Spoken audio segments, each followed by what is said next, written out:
Salut, c'est Mode Autrice saison 2 et aujourd'hui on va voir Georgia Maras qui est illustratrice, autrice, dessinatrice et voilà, donc c'est parti et c'est par là.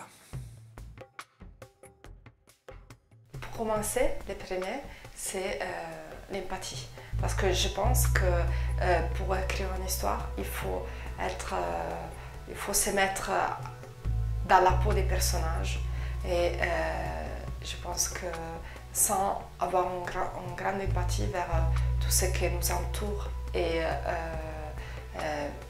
donc transférer tout ça dans les personnages, c'est impossible de transmettre des émotions. Donc je pense que l'empathie c'est l'ingrédient numéro 1 de mes histoires. Et aussi ça vient peut-être du fait que je fais dans le passé beaucoup de théâtre, donc j'ai un peu cette approche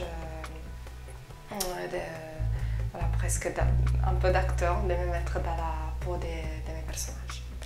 Et le deuxième mot, c'est le voyage, parce que pour moi, écrire des histoires, c'est voyager, souvent dans des temps qui ne m'appartiennent pas, parce que souvent ce sont des histoires qui se passent dans le passé, au 19e ou dans d'autres moments de l'histoire. Donc c'est une occasion pour moi de voyager dans le temps, dans l'espace. Et aussi parce que moi je voyage beaucoup, j'ai toujours beaucoup voyagé et ces mouvements m'ont fait découvrir beaucoup de choses et m'a fait aussi grandir professionnellement. Et donc, du voyage, il y a le troisième mot, et ce sont les résidences.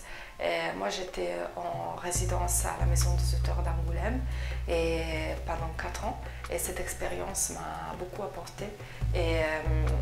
Parce que la Maison des Auteurs, c'est un endroit où il y a il y a des auteurs de partout dans le monde. Et donc, c'est un peu comme être dans un seul endroit, mais en même temps être dans plein d'endroits différents. Parce qu'il y a des auteurs qui viennent d'Amérique, d'Inde, de Taïwan, d'Iran, un peu de la possibilité de rencontrer des gens vraiment différents et qui ont une approche au travail très différente. Et donc j'ai beaucoup appris et mes livres ne seront pas les mêmes sans cette résidence. Et ce n'était pas la seule résidence que j'ai fait, j'en ai fait aussi des autres en Autriche. Et donc je pense que c'est une dimension qui m'a beaucoup apporté pendant toutes ces années. Une autre chose très importante, donc le quatrième mot, c'est la recherche et la documentation.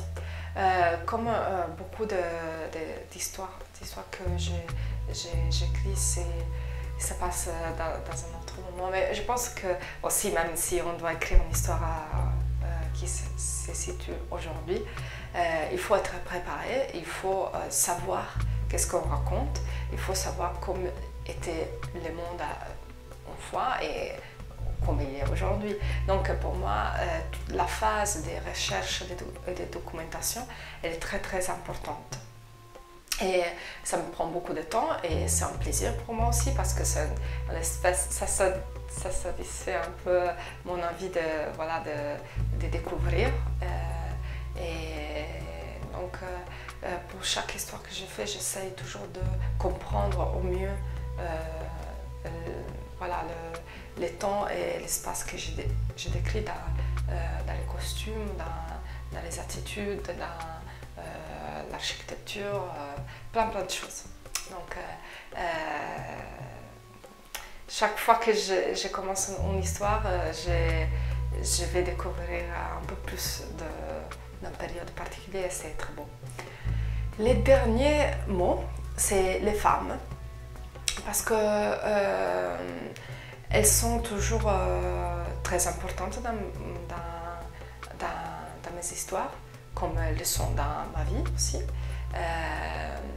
Et j'essaye toujours de lui donner des rôles qui sont inspirants, qui peuvent être inspirants pour moi-même et aussi pour peut-être des autres personnes, des hommes, des filles. Ça, c'est pas important.